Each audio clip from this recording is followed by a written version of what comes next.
4 mm copper wire എടുക്കുക. എന്നിട്ട് അതിനെ രണ്ടായി ഫോൾഡ് ചെയ്തിട്ട് ഒരു വൈറ്റ് പേൾ ഇട്ട് കൊടുക്കുക. സ്മോൾ ബീഡാണ് ഇട്ട് കൊടുക്കുന്നത്. ഇത് എൻഡിൽ വെച്ചിട്ട് നമുക്ക് ഈ കോപ്പർ വയർ ഒന്ന് നന്നായിട്ട് ചുറ്റി കൊടുക്കുക. ആ ഇട്ട പേൾ നമ്മൾ പിന്നീട് കട്ട് ചെയ്ത് കളയും കേട്ടോ. ഇപ്പോൾ ഇത് ചുറ്റാൻ വേണ്ടി ഒരു ഗ്രിപ്പ് കിട്ടാനാണ് അങ്ങനെ പിടിച്ചിട്ട് ചുറ്റുന്നത്.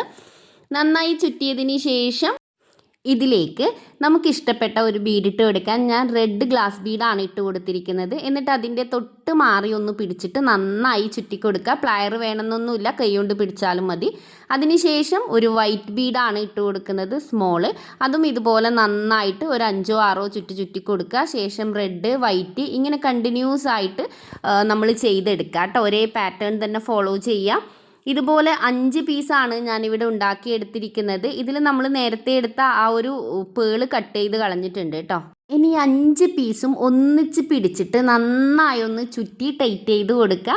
ശേഷം നമുക്കിതിനെ ഒരു റൗണ്ട് ആക്കിയിട്ട് ക്രിയേറ്റ് ചെയ്യാം കേട്ടോ. കണ്ടോ, ഇതുപോലെ ഒരു റൗണ്ട് അവിടെ ക്രിയേറ്റ് ചെയ്ത് നന്നായി ചുറ്റി ടൈറ്റ് ചെയ്ത് കൊടുക്കുക. 2 സൈഡിലും ഇതുപോലെ ചെയ്തെടുക്കണം. വളരെ സിമ്പിളായിട്ട് ഒരു ഹെവി ആയി അടിപൊളി ഹെയർ വൈൻ നമുക്ക് ചെയ്തെടുക്കാൻ വേണ്ടി പറ്റും. തീർച്ചയായും നിങ്ങളൊന്ന് ട്രൈ ചെയ്ത് നോക്കൂ കേട്ടോ.